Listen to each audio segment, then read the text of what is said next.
자, 말씀 봉독하겠습니다. 사사기 2장 16절에서 23절 말씀입니다.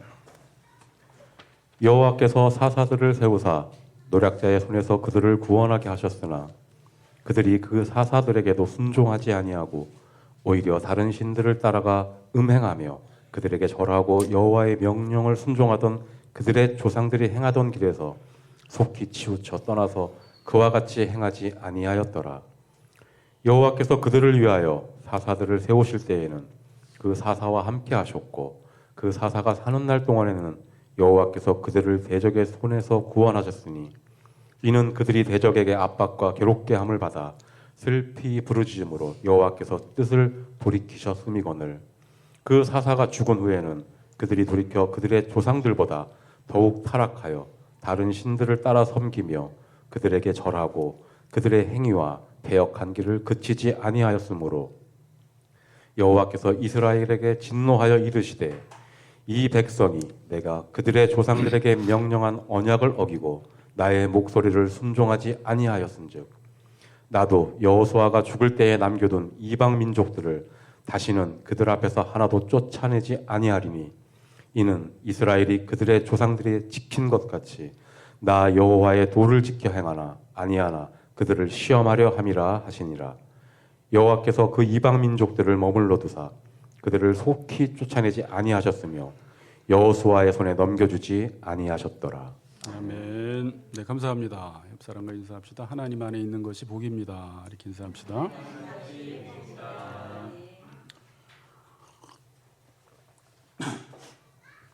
자, 오늘 제목은 돌이키면 돌이킨다라는 제목으로 좀 말씀을 나누겠습니다. 설교 전에 제가 퀴즈 하나를 내겠습니다. 퀴즈를 설교를 들으면서 한번 답을 내보세요. 아무리 쫓아가도 잡을 수 없는 것 무엇인지. 아무리 쫓아가도 잡을 수 없는 것. 이제 설교에 들어가겠습니다. 자, 우리가 어렸을 때 가정에서의 생활을 보면 그 부모로부터 여러분들이 어렸을 때를 생각해 보세요. 들었던 말들이 무엇인지를 한번 생각해 보세요. 그 말들은 그렇게 어렵지가 않아요. 깊이가 있지도 않아요. 그리고 다양하지도 않아요. 아주 쉬운 말씀을 반복해서 계속 들었던 것을 아마 기억할 것입니다.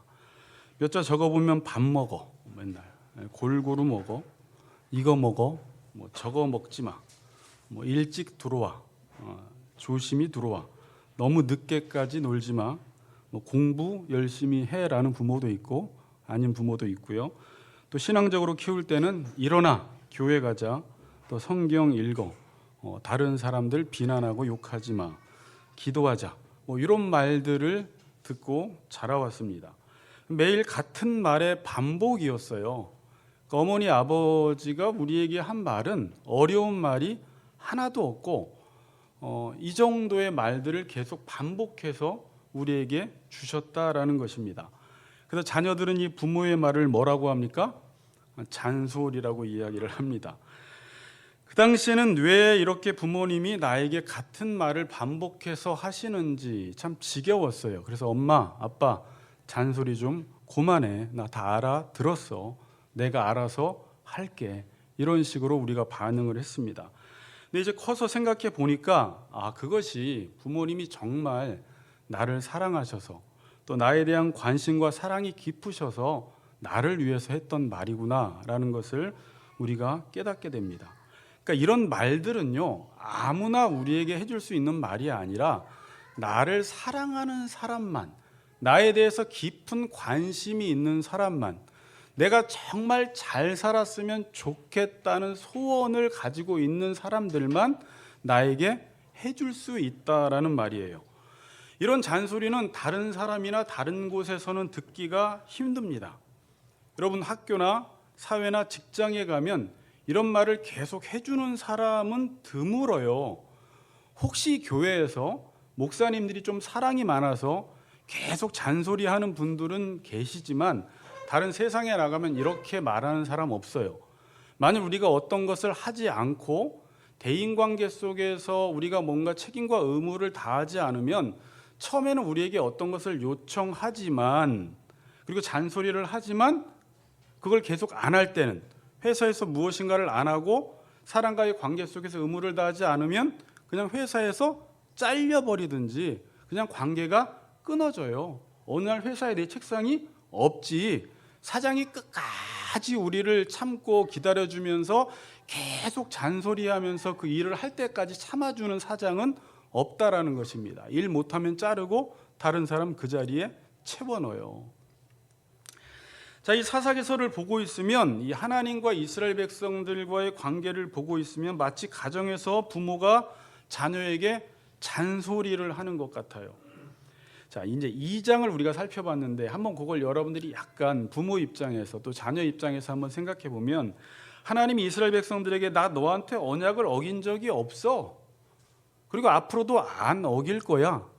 근데 너희들은 왜 이렇게 내 말을 청종하지 않고 듣지를 않니? 그 말이 뭐예요? 나는 너희들을 사랑하기를 쉰 적이 한 번도 없다는 거예요. 나는 너희들을 항상 사랑한다는 거예요. 그리고 앞으로도 사랑할 거라는 거예요. 근데 너희들은 왜 이렇게 내 말을 안 듣냐라는 그 하나님의 한숨이 2장에 들어가 있어요.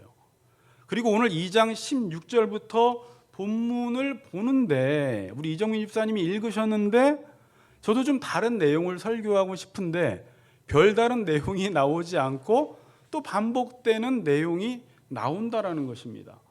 성경은 의미 없이 기록된 것이 없어요. 분명히 그 본문 안에 그 문맥과 문맥 또 그 전체 본문 속에서 하나님은 하나도 실수해서 또 잔소리로 반복해서 의미 없이 우리에게 주는 말씀은 없다라는 것입니다. 지금 하나님과 이스라엘의 대화는 어떤 대학교 강당에서 강의하는 내용도 아닙니다. 직장에서 올해 계획 목표를 발표하는 것도 아니에요. 술집에서 어떤 제비가 여자를 꼬시기 위한 말도 아니에요. 어떤 말이에요? 다 하나님의 말씀을 들으라는 말이에요. 너 내 말을 청종하라는 말이에요. 하나님이 우리에게 하시는 말씀은 너 내 말 안에 거해서 내 말을 듣고 네가 제발 잘 살라는 거예요. 복을 받고 살라는 거예요. 하나님은 이러시는 것 같아요. 나는 다른 의도 없다. 나를 위해서 너를 섬기는 게 아니라 너를 위해서 너를 섬기는 거다. 나는 너한테 뭔가 어떤 성과를 거둬오라는 것도 아니고 어떤 실적을 내라는 것도 아니고 어떤 목표 달성을 하라는 것도 아니라는 거예요. 내가 지금 너에게 주는 말은 다 너의 복을 위해서 너의 유익을 위해서 네가 잘 되라고 내가 너에게 말을 준다는 것입니다. 그게 율법이에요. 결국 율법을 깨닫고 나면 하나님이 하나님을 위해서 우리에게 주는 말씀이 아니라 다 우리를 사랑하셔서 우리에게 유익되기 때문에 우리에게 주셨다라는 것들을 우리는 알게 됩니다. 왜 이런 말들이 계속 오고 갈까요? 하나님이 우리를 너무 사랑하셔서 그래요. 포기하지 않기 때문에 그래요. 관심이 있기 때문에 그래요. 여러분 우리가 그런 말 하죠. 관심이 없으면 말도 하지 않아요. 그냥 내버려둬요. 성경에서는 그래서 가장 무서운 하나님의 진노가 내버려 두는 거예요. 나쁜 짓을 해도 관심 갖지 않고 잔소리하지 않는 것입니다. 근데 계속 하나님이 이런 말씀을 지금 이스라엘 백성들에게 사사기서를 통해서 하고 계신다라는 것은 나 너희들을 포기할 수 없고 나 너희들 여전히 사랑하며 나 너희들에게 여전히 관심을 가지고 있기 때문에 반복되는 말씀을 우리에게 계속해서 주신다라는 것입니다. 자, 오늘 본문에서의 하나님의 모습이 어때요, 여러분? 여러분은 지금 어떤 본문을 읽기를 좋아해요? 성경 통독을 할 때. 이 사사기 같은 거 별로 읽고 싶지가 않고요. 지금은 또 어떤 분들이 사사기서를 들으면서 좀 힘 있는 말씀이나 위로가 되는 말씀이나 뭐 이런 말씀을 좀 하면 어떨까라고 제안하시는 분들도 계세요. 왜? 계속 죄에 대한 이야기, 악에 대한 이야기, 징계에 대한 이야기, 진노, 뭐 괴로움, 계속 재앙에 대한 이야기를 하니까 이 이야기가 듣고 싶지가 않은 것입니다. 근데 하나님이 지금 이런 이야기를 왜 하신다고요? 하나님이 이런 이야기를 좋아하셔서 하는 게 아니라 우리 때문에 하시는 거라고요. 우리 때문에. 그러니까 사사기 같은 가정을 들여다보는 것은 쉽지가 않아요, 여러분. 지금 이 가정을 이렇게 보고 있는데 이 가정이 좀 평화롭고 늘 아기자기하고 좀 웃음이 꽃피고 그러면 성경 보는 게 좋은데 이 가정을 들여다보면 맨날 싸워. 하나님이 계속 반복되는 잔소리를 해. 근데 새끼들은 자식놈들은 말을 안 들어. 그러니까 이 사사기 내용을 보는 게 우리가 힘들어요. 맨날 싸우는 가정을 보는 게 힘들듯이 사사기 가정을 보는 것이 결코 쉽지 않다라는 것입니다. 그런데 이런 본문을 볼 때 여러분들이 어떤 생각을 해야 돼요? 왜 하나님은 저러시지가 아니라 우리가 도대체 어떠하길래, 우리의 상태가 도대체 어떠하길래 하나님은 계속해서 이렇게 징계에 관한 말, 진노에 관한 말, 다른 대적에게 너희들을 팔아 넘긴다는 말, 왜 이런 말씀을 하실까? 하나님의 마음을 우리가 조금 헤아릴 줄 알아야 합니다. 성도들에게 보통 하나님의 살아계심이 언제 느껴지냐고 물어보면 보통은 두 분은 잘 안 그러시던데, 제가 이 설교 준비를 하다가 두 분은 저번에 나누니까 그러시지 않는데, 보통은 하나님의 살아계심을 우리 인생이 잘 풀릴 때, 기도 제목에 팍팍 응답이 될 때, 우리 자녀들이 잘 출세하며 성공하며 잘 가고 있을 때, 형통할 때, 아무 일이 없을 때 하나님이 살아계시고 역사하신다라고 이야기합니다.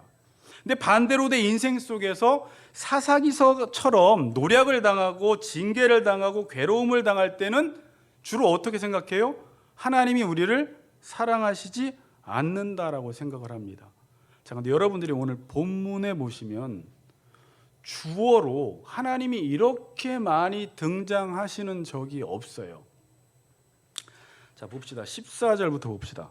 지난주 여호와께서, 또 15절 여호와의 손이, 그러니까 재앙을 내리고 진노를 내릴 때도 그걸 누가 한 거예요? 마귀가 한 게 아니라, 우연히 발생된 게 아니라 이걸 누가 했다고요? 여호와께서 하신 거예요. 16절 여호와께서, 18절 여호와께서, 20절 여호와께서, 21절 나도라는 것도 여호와입니다. 23절도 여호와께서. 그럼 14절을 보니까 진노하실 때, 노략을 당할 때, 모든 대적의 손에 팔아 넘길 때, 15절에 재앙을 내실 때, 괴로움이 심할 때 이 모든 것들을 누가 하셨다고요? 이게 여호와께서 하셨다라는 것입니다. 16절, 18절 오늘 본문은 구원자로 등장하시는데, 구원도 누가 하신 거예요? 이것도 여호와께서 하신 것입니다. 또 20절에도 다시 하나님께서 진노하십니다. 21절에서도 마찬가지예요. 여호와가 이방 민족들을 하나도 쫓아내지 않아요. 누가 하신 거예요? 이방 민족들이 힘이 세서 나가지 않은 게 아니라 하나님이 쫓아내지 않으신 거예요. 거기에 머물러 두게 하신 분도 누구예요? 하나님이시라는 것입니다. 그러니까 우리가 하나님이 살아계신다, 하나님이 나와 함께 하신다라고 할 때는 꼭 일이 잘 풀릴 때만 함께 하시는 것이 아니라, 지금 이런 모든 재앙을 당할 때, 이방 민족들로부터 노략을 당할 때도 하나님이 함께 하셨고, 하나님께서 우리를 위해서 그런 일들을 지금 행하고 계신다라는 거예요. 그럼 그런 진노와 징계를 하나님께서 지금 왜 주시는 거예요, 여러분? 자, 여러분, 하나님께서 자녀들을 징계할 때 그 징계의 목적이 뭐예요? 사랑하셔서, 물론 잘못하니까 징계 주시지만, 잘못해서 징계를 내리고 끝나면 징계의 어떤 목적이 달성되지 않죠. 여러분들이 자녀를 징계하고 나서 뭘 바라는 거죠? 그러니까 징계를 왜 하는 거예요? 그러니까 지금 하나님이 지금 이스라엘 백성들에게 왜 이렇게 못 살게 하는 것 같아요? 그냥 그러는 건 아니잖아요. 말 안 들으니까 그런 거예요. 그럼 하나님이 징계를 내리시면 바라시는 게 뭐예요? 하나님 말씀을 들으라는 거예요.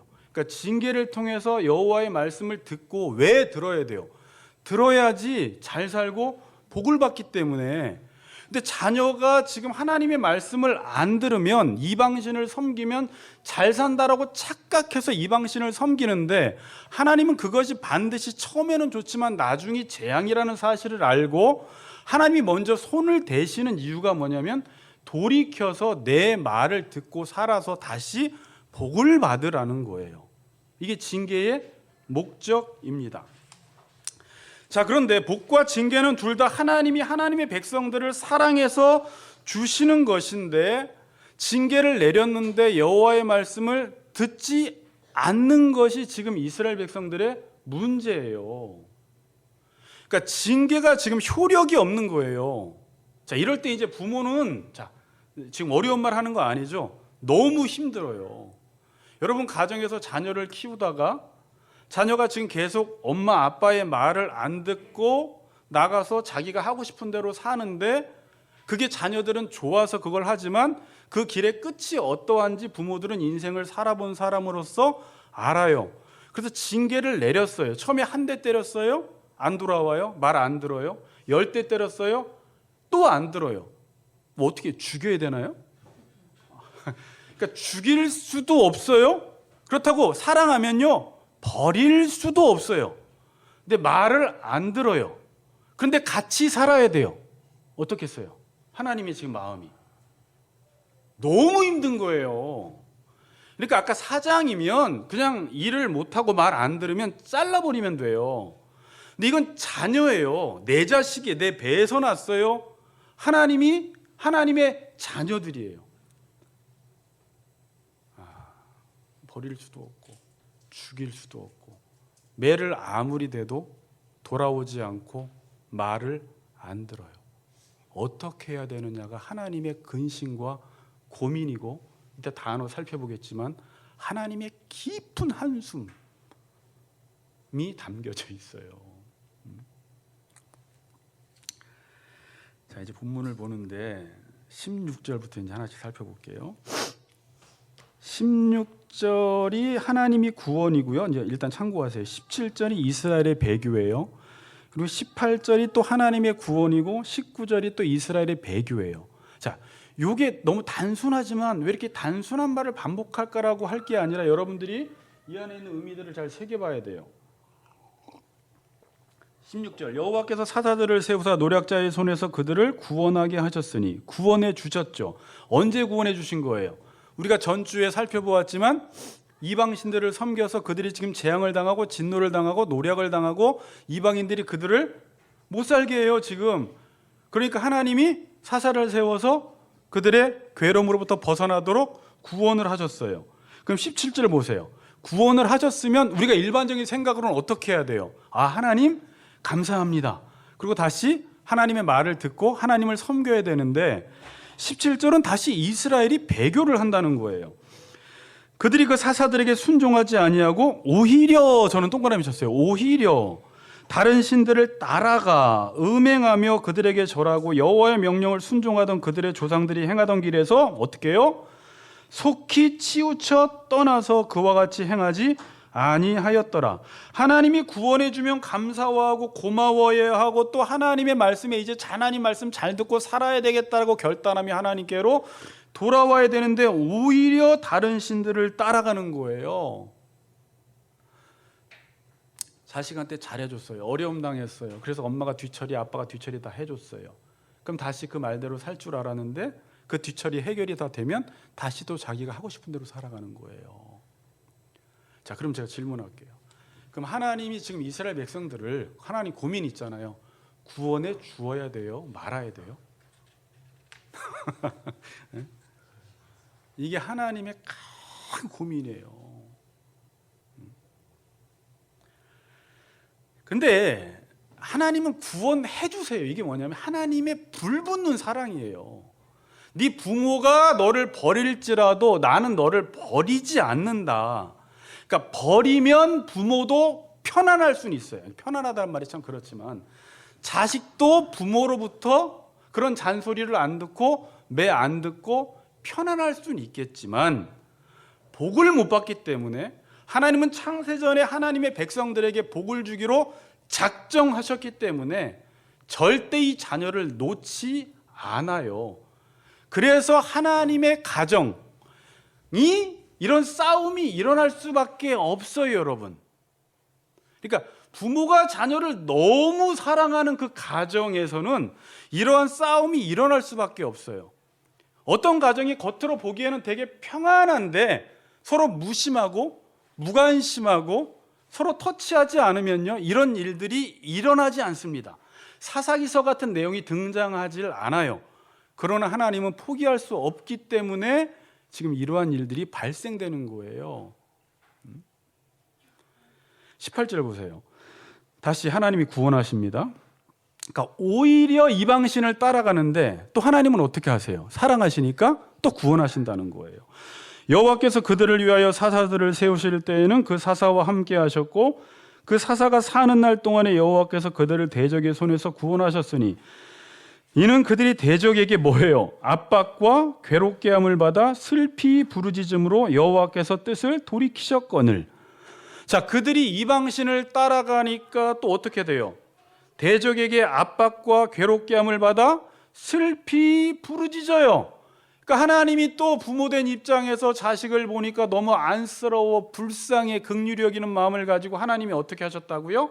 돌이키셨다라는 거예요. 다시 자녀를 구원하기로 마음 먹으신 거예요. 근데 여기서 돌이키셨다라는 말이 슈브 이게 아니라 일반적으로 이제 회개한다면 슈브라는 단어인데 여기서 나함이라는 단어예요. 이 나함은 보통 후회하다라고 번역되어 있습니다. 하나님이 후회하시다, 회개하다, 위로하다. 근데 이 어근의 기원이요, 깊이 숨심이에요. 그러니까 하나님이 이스라엘을 향한 애끓는 마음. 그러니까 자식을 보는데 자기 하고 싶은 대로 살다가 또 어려움을 당하고 슬피 부르짖는 거 보면서 하나님이 깊은 한숨을 내쉬시면서 애끓는 마음으로 다시 그들을 구원하시기 위해서 돌이키시는 거예요. 부모가 그러지 않나요? 그래서 부모가 자식에게 진다고 하잖아요. 나 이제 절대 너 용서하지 않아. 이제 너 호적에서 팔 거야. 너 이제 이 한 번만 더 죄 지면 집 나가라고 하지만 다시 그런 상황이 오면 어떻게 해요? 부모는 다시 돌이킨다라는 거예요. 자, 그러면 이러한 은혜와 긍휼을 받아본 자녀가 또 어떻게 할 것 같아요? 이 은혜를 깨닫고 하나님께 돌아갈 것 같은데 어떤가 한번 봅시다. 19절. 그 사사가 죽은 후에 그들이 돌이켜. 저는 이 돌이켜가 하나님께로 돌이키라는 말이면 좋겠는데 하나님이 돌이키셨으니까 이스라엘 백성도 슈브 돌이켜야 되는데 하나님께로 돌이키는 게 아니라 하나님으로부터 돌이켜서 하나님께 등을 돌려버린다라는 말이에요. 또 살만하니까 어떻게 해요? 또 다시 튀어나가요. 근데 저 보는 것 같더라고요. 이걸 깨달으라고 저의 인생을 그렇게 하셨나 저는 생각을 해보고, 우리 부모님이 얼마나 저 때문에 화병까지 걸리셨는데 어떻게 이렇게 말을 안 들을 수 있을까? 이 얘기는 또 이제 번외 이야기인데, 그때는 어떤 강한 욕망에 사로잡혀 있을 때예요. 아무것도 보이지 않을 때예요. 번성할수록 하나님을 떠나요. 호세아서에 나온 것처럼 잘 될수록 여호와로부터 멀어지는 거예요. 그러니까 하나님께로 돌이키는 게 아니라 하나님으로부터 돌이켜요. 부모는 계속 자식을 따라가는데 자식은 계속 부모로부터 도망가요. 자식은 도망가다가 언제만 부모를 찾아요? 힘들고 아쉽고 슬플 때, 괴로울 때만 부모를 찾아오고 또다시 정상적인 삶으로 돌아오면 편안해지면 또 도망가는 것입니다. 제가 그때 어떤 마음이 있었는 줄 알아요? 부모님이 무슨 말을 하든지 또 이런 상황이 오면, 그러니까 부모를 이용을 해요. 부모는 결국 내 편이야라는 걸 알아요. 내가 또 힘들다고 하면 분명히 머리 숙여서 내 편 들어줄 걸 알고 그것을 무기 삼고 다시 나가요. 이게 인간의 실상이요, 우리의 자화상입니다. 계속 자기가 원하는 대로 살아갑니다. 자, 하나님이 이스라엘에게 돌이켜서 구원하신 이유는 이스라엘 백성들이 돌이켰기 때문에 하나님이 돌이키신 게 아니라 이스라엘 백성들이 슬피 부르짖기 때문에 그 모습을 보면서 나함, 긍휼히 여기는 거예요. 애끓는 마음으로 돌이키는 거예요. 여기서 부르짖다가 회개해서 부르짖은 게 아니에요. 자기의 잘못을 깨닫고 부르짖은 게 아니라 괴로워서 부르짖는 거예요. 저는 이 본문을 보면서 혹시 기도원에 계신 성도님이나 저나 여러분이나 하나님을 간절히 찾을 때 이게 정말 하나님이 누구신지 알고 그분의 사랑을 깨닫고 내 죄를 깊이 깨닫고 반성하며 회개하며 부르짖는 기도도 있지만, 지금 상황이 지금 너무 힘드니까 하나님 앞에 슬피 부르짖는 경우가 많다라는 거예요. 그리고 그 문제가 해결이 되면 또다시 하나님으로부터 등을 돌리는 것이 인간이라는 거예요. 결국 그 문제가 해결되기 위해서는요, 여러분, 여호와를 알지 못하면 이 문제는 해결이 안 됩니다. 결국 성도들 말입니다. 그런 방식으로 도와줘도, 목회할 때도 마찬가지예요. 아쉬울 때 오고 괜찮으면 떠나가면 또다시 아쉬울 때 도와줄 수는 있지만 그게 방법은 아니에요. 그래서 저는 양육을 먼저 시켜주려고 하는 거예요. 여호와를 알지 못하면 그 생활이 항상 반복되기 때문에 그렇습니다. 결국 여호와를 알지 못하면 아무리 많은 매를 맞아도 여호와 앞에 돌아오질 못하고 또 살만하면 또 떠나버려요. 그게 인간이에요. 지금 이스라엘 백성들이 여호와를 모르기 때문에 이러한 일들이 반복해서 지금 발생하고 있는 것입니다. 자, 그럼 하나님이 어떻게 하실까요? 도망가면 또 구원해주고, 도망가면 또 구원해주고, 도망가면 또 구원해주고, 계속 이렇게 하시지 않습니다. 그럼 하나님이 바보죠. 하나님은 그 일들을 행하시면서 어떤 목적을 가지고 계세요. 자, 구조 하나 더 봅니다. 자, 하나 띄워주세요. 이게 다음 주까지 살펴볼 구조인데, 이건 2장 20절부터 3장 4절까지의 구조입니다. 큰 구조예요. 20절을 보면 어떻게 나와 있어요? 하나님의 명령을 청종하지 아니하는 이스라엘에 대한 진노예요. 근데 여기서 청종이라고 지금 제가 썼는데 성경에는 순종이라고 나왔는데 순종이 아니라 쉐마예요. 그러니까 쉐마가 뭔지 아시죠? 순종하다라는 거예요. 청종해야 되는 거예요. 어쨌든 청종치 아니하는 이스라엘에 대한 진노. 그 다음에 21절에서 23절은 열국을 쫓지 않으시는 이유. 3장 1절에서 3절도 열국을 쫓지 않으시는 이유. 마지막 3장 4절은 하나님의 명령을 청종하는지 이스라엘에 대한 시험이에요. 그러니까 지금 20절과 3장 4절은 결국 여호와의 명령을 청종하지 않는다라는 것을 이야기하는 것이고, 하나님이 이들에게 하나님의 말씀을 듣게 하기 위해서 B와 B-를 일으키시는 거예요. 이거 이제 다음 주에 살펴볼 거예요. 계속해서 안 듣기 때문에 안 들으면 또 구원해주고 안 들으면 또 구원해주고 계속 이걸 반복할 수는 없거든요. 그래서 하나님이 내리신 조치가 B와 B-입니다. 오늘 드리고 싶은 말씀은 이스라엘 백성들의 문제는 지금 뭐예요? 여호와의 말씀을 청종하지 않는다라는 말입니다. 청종이라는 단어가 쉐마입니다.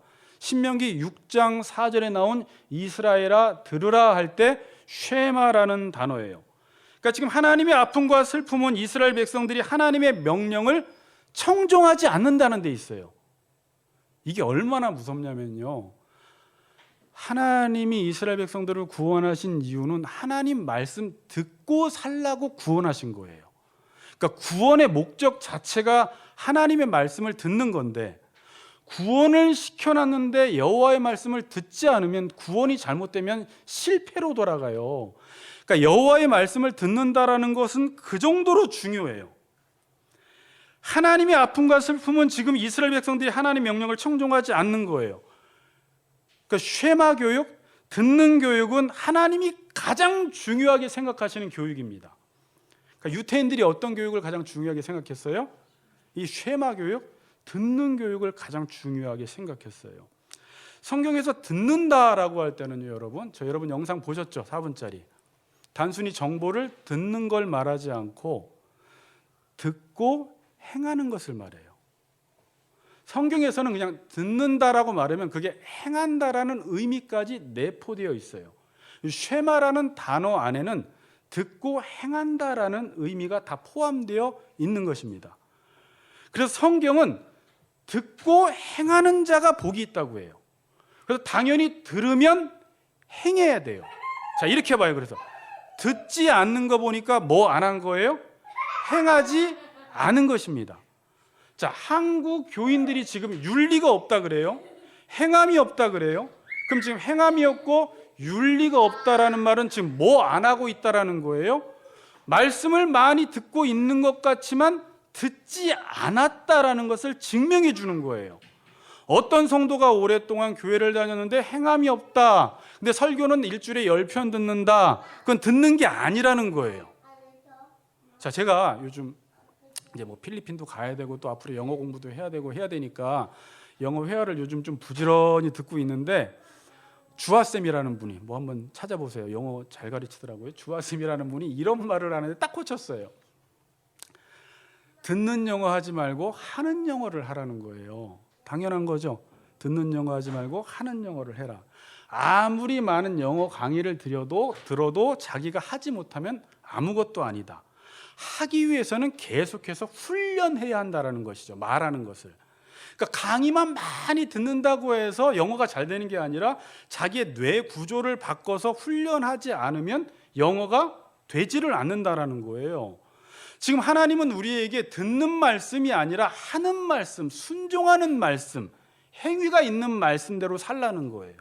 그렇게 하기 위해서는 어떻게 하라고요? 이것도 훈련해야 돼요.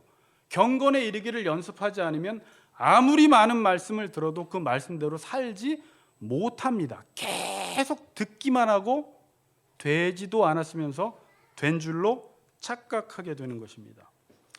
자, 그러면 지금 신명기 여러분 제가 이제 영광 구절 띄워드렸는데 그 중요한 거예요.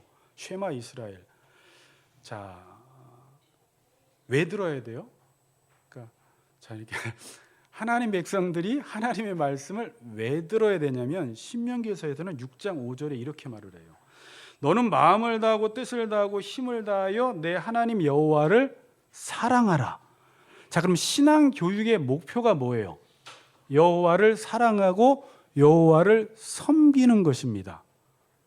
그러니까 듣는 이유가 뭐예요? 여호와를 사랑하고 여호와를 섬기기 위해서 우리가 듣는 거예요. 자, 그럼 신앙 교육의 내용은 뭐가 될까요? 신앙 교육의 목표는 여호와 사랑이에요. 그럼 신앙 교육의 내용은 뭘로 가르쳐야 돼요? 하나님의 말씀으로 가르쳐야 돼요. 그 내용이 6절, 7절, 그러니까 신명기 6장 6절, 7절에 오늘 내가 내게 명하는 이 말씀을 너는 마음에 새기고 내 자녀에게 부지런히 가르치며 집에 앉았을 때든지 길을 갈 때든지 누워 있을 때든지 일어날 때든지 이 말씀을 강론해라. 그러니까 말씀을 마음에 새기고 말씀을 강론해라. 이게 교육의 내용입니다. 그럼 교육의 방법은 지금 어떻게 나와 있어요? 6절, 7절에 어떤 특별한 공간이나 시간에만 이루어지는 것이 아니라 집에 있을 때든지 길을 행할 때든지 누웠을 때든지 일어날 때든지 이 말은 시공간을 초월해서 교육이 이루어져야 된다는 거예요. 어디에나 있든지 우리의 모든 삶 속에서 하나님의 말씀을 가르쳐야 한다는 것입니다.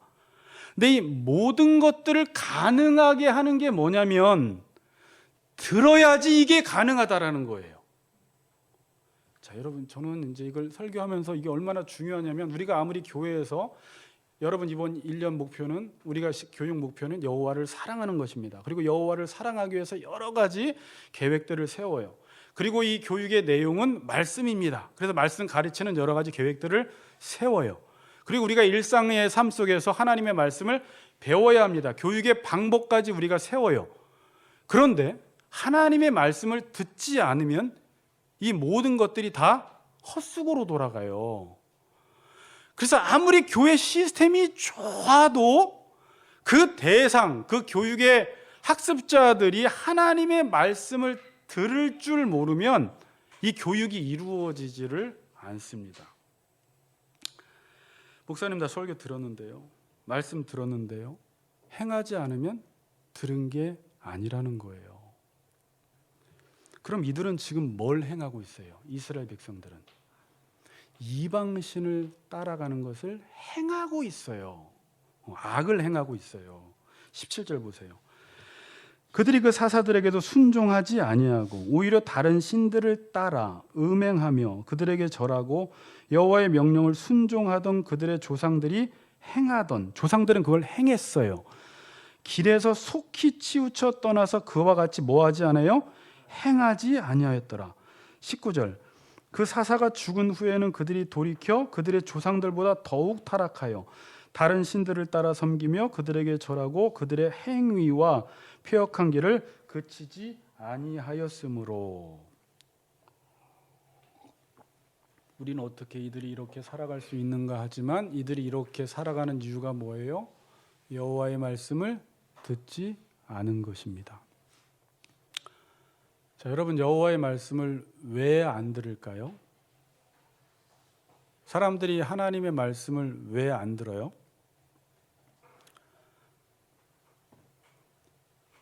하나님의 말씀과 자기와의 관계가 어떠해야 하는지 몰라요. 자, 근데 이건 너무 긴 주제라 하나님의 말씀과 나와의 관계가 어떠해야 하는지를 몰라요. 다시 말하면 인간이 하나님의 말씀을 듣지 않으면 죽는다라는 것을 몰라요. 인간은 전적으로 하나님의 말씀에 의존해야지만이 살 수 있다라는 걸 모릅니다. 인간은 지난 시간에 우리 창조에서 배운 대로 하나님이 주인이요 우리가 종이기에 창조주 하나님의 말씀을 따라 살지 않으면 죽는다라는 걸 모르기 때문에 말씀을 안 들어요. 자, 여러분, 어린아이가 엄마의 젖을 먹는 건 선택이 아니에요. 엄마의 젖을 먹지 않으면 죽어요. 이 어린아이는 엄마의 젖에 의존돼 있습니다. 여러분, 말씀은 마치 우리에게 그런 거예요. 저는 이렇게 말해요. 여러분들이 말씀을 들어서 안 돼요. 여러분들이 말씀을 들은 건 이렇게 내가 주체가 되어서 말씀을 들으면 안 되고 말씀이 나를 지배하게 해야 돼요. 내가 말씀을 판단하면 안 되고 말씀이 나를 판단하게 해야 돼요. 그러니까 왜 심령이 가난한 자가 복이 있냐면 내가 아무리 부유하고 잘 살아도 말씀이 없으면 나는 죽을 수밖에 없고 방황할 수밖에 없기 때문에 나에게는 말씀이 필요합니다. 나는 파산 맞은 자입니다. 나는 가난합니다. 나는 오늘도 말씀의 통치를 받지 않으면 죽을 수밖에 없습니다라는 그 말씀에 대한 자세는 말씀과 내가 어떠한 관계에 있는지를 아는 사람만 이 말씀을 나의 말씀으로 들어요. 전사님 좀 이거 와닿으세요? 제가 그래서 이렇게 표현했잖아요. 하나님의 말씀을 하나님의 말씀으로 들어야 돼요. 일반 강의나 일반 세상적인 강의나 강론이나 정보들은 내가 듣고 내 기호에 맞지 않으면 먹을 거 먹고 뱉을 거 뱉으면 되는데 말씀은 그러한 성질의 것이 아니라는 거예요. 이건 하나님의 말씀이기 때문에 아멘으로 내가 다 받아야 되고 그 말씀은 나를 살리는 말씀이기 때문에 그걸 나의 말로 받아야 돼요. 모든 말씀을. 이게 하나님의 말씀과 나의 관계를 바르게 설정한 거예요. 성경은 이 듣는다라는 걸 얼마나 중요시 여기냐면 듣고 들으면 너희 영혼이 산다는 거예요.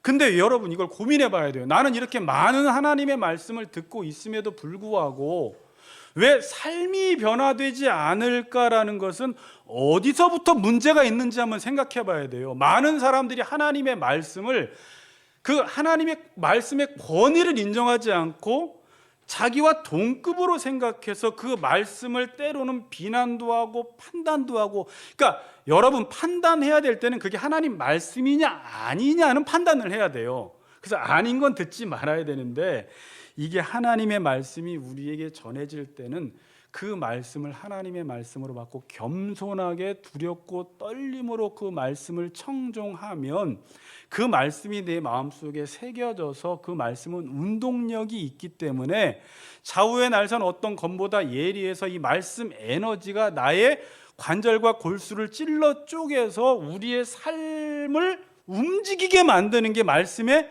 능력이라고 하는 거예요. 근데 성경은 이 모든 자체를 믿으라는 말로 한마디로 표현을 해요. 그 말씀을 신뢰해라. 그래서 믿으면 행하게 된다 이렇게 말을 하는 거예요.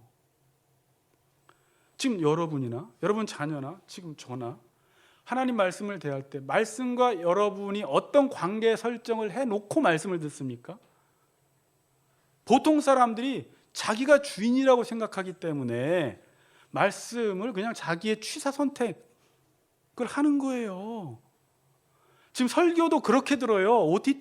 요즘 OTT 세대라는 게 내가 원하는 말씀을 찾아 듣는 세대예요. 어떤 강단에서 내가 예배를 준비해서 한 편의 설교를 듣기 위해서 토요일부터 준비하고 기도로 준비해서 여호와 하나님의 말씀을 두렵고 떨림으로 와서 앉아서 말씀을 듣는 사람과 그냥 이 설교 저 설교 막 듣고 이 설교는 어때 저 설교는 어때 막 듣는 사람하고 어떻겠어요, 여러분? 하나님 말씀은 그렇게 들으면 나의 말씀이 안 돼요. 하나님 말씀은 그런 성질의 것이 아니에요. 이 얘기는 나중에 말씀 나눔할 때 좀 더 깊이 더 나눕시다. 여러분 말씀을 듣지 않아 보세요. 결국 자기 생각이 아주 강해지게 돼 있어요. 자기도 모르는 사이에. 지금 말씀을 듣지 않으니까 사사기 시대가 자기 소견에 옳은 대로 살아가는 거예요. 자기 소견에 옳은 대로 살아가니까 여호와의 말씀을 들을 수가 없는 거예요. 악순환인 거예요. 자기 생각으로 가득 차 있어서 자기가 듣고 싶은 말을 들어요. 자, 제가 예전에 사울 설교를 하면서 깨달은 게 뭐였냐면, 오늘은 없지만 사무엘이 와서 사울에게 당신 왜 여호와의 말씀을 듣지 않았습니까? 사무엘상 15장에서 이야기를 할 때 당신이 불순종했다, 악을 행했다라고 하니까 사울은 뭐라고 하는 줄 아세요? 나는 여호와의 말씀을 청종했다라고 이야기를 해요. 내가 이 모든 것들을 다 진멸하였으나 이렇게 그러나로 끝나요. 그러니까 진멸해야 되는데 진멸하였으나 백성들이 여호와께 제사하려고 좋은 것을 남겨놓자고 해서 그 백성의 말을 들었다고 이야기를 하는데 그건 백성의 말을 들은 게 아니라 그 백성의 생각이 자기 생각과 같으니까 백성의 말을 들은 거예요. 사울도 그렇게 하고 싶었던 거예요. 그러니까 백성이 그 말을 했을 때 그 말을 듣습니다, 여러분. 인간은 하나님의 말씀을 들을 때도 내가 듣고 싶은 말씀을 들어요. 그리고 청종했다라고 이야기를 해요. 근데 사무엘이 보았을 때는, 하나님이 보았을 때는 사울 너는 지금 불순종했다는 거예요. 우상 숭배했다는 거예요. 네가 내 말을 버렸기 때문에 나도 너를 버린다라고 이야기를 합니다. 그건 누구도 예외가 없어요. 저나 여러분이나 이 시대 그리스도인들이 하나님의 말씀을 버리면 하나님의 종이 되어서 이 땅에 하나님 나라를 이룰 수 없기 때문에 하나님이 그 사람을 쓰실 수가 없고 그 사람을 버려버리십니다. 그래서 신앙생활에 제일 중요한 게 뭐냐면 하나님 말씀을 들어야 돼요. 들으려고 애써야 돼요. 목사들이 다 현찬지만 그 현찬은 목사를 통해서도 여호와의 말씀을 듣기 위해서 애써야 돼요. 그럼 하나님이 제가 그 영상에서 개떡 같은 말씀도 찰떡같이 알아듣게 하셔서 은혜 베풀 자에게 은혜를 주세요. 그 자세가 중요한 거예요.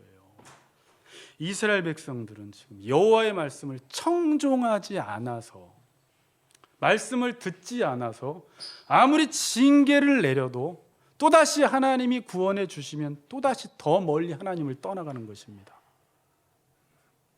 결국 여러분 성도들의 회복은 말씀을 듣고 여호와를 알게 해야 돼요. 이게 먼저 되지 않은 채 다른 일들을 행할 때는 목회자는 불안해요. 저는 제일 좋을 때가 여러분들 안 졸고 말씀을 잘 듣고 또 이게 잘 들었는지는 성경을 나눠보면 알거든요. 아, 이 사람이 깨달았구나. 그런 기쁨이 한이 없어요. 근데 성경을 잘 못 깨달은 것 같다? 내가 지금 목회를 잘못하는구나. 마음이 너무 힘들어져요. 그리고 아무리 수련회를 많이 가고 야유회를 많이 가도 목회가 재미가 없어요. 목회 핵심은 거기에 있지 않아요.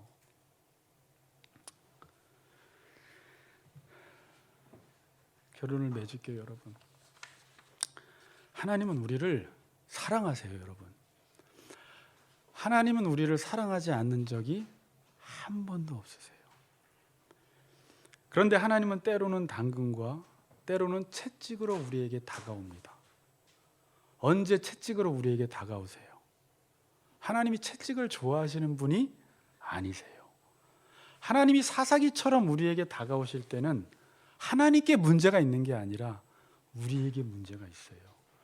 우리의 모습과 상태가 안 좋으니까 하나님이 지금 채찍을 대시는 거예요. 근데 가끔 여러분, 그럼에도 불구하고 내가 뭘 잘못했는지 모르는 적이 있어요. 이게 인간이에요. 말씀에 거울이 없이는 나를 보지를 못해요. 그래서 말씀을 떠난 사람에게 너 자신을 봐 그래도 못 봅니다. 그런데 어쨌든 지금 하나님이 나에게 이러한 징계와 채찍과 진노를 내리신다라는 건 지금 내 상태에 문제가 있구나. 나는 내 모습이 지금 어떠한지 모르겠지만 분명히 지금 하나님 보시기에 좋지 않기 때문에 이런 것이구나라고 여러분들이 깨달아야 돼요. 그리고 여호와의 말씀을 듣는 일에 온 힘을 다 기울여 보세요. 반드시 회복됩니다. 한국교회 회복이나 우리 같이 걷는 교회 회복이나 여러분들의 회복은 하나님의 말씀을 듣고 그 말씀이 들리고 여러분이 집에 돌아갔는데도 그 말씀이 나를 사로잡고 내 마음속에서 떠나지 않고 기도할 때도 이 말씀이 역사하고 하나님이 나를 그 말씀으로 놓지 않을 때 내가 지금 말씀을 들었구나. 성령 충만하구나라는 것을 느낄 수가 있습니다. 그럼 여러분들이 보배를 빼앗기지 않기 위해서 다른 것들을 조심하게 돼요. 다른 소리들로 인해서 이 하나님의 음성을 빼앗길까 봐 그 하나님의 음성을 보존하셔서 계속해서 평생 여호와를 섬기시는 우리 같이 걷는 교회 성도님들 되시기를 주의 이름으로 축복합니다.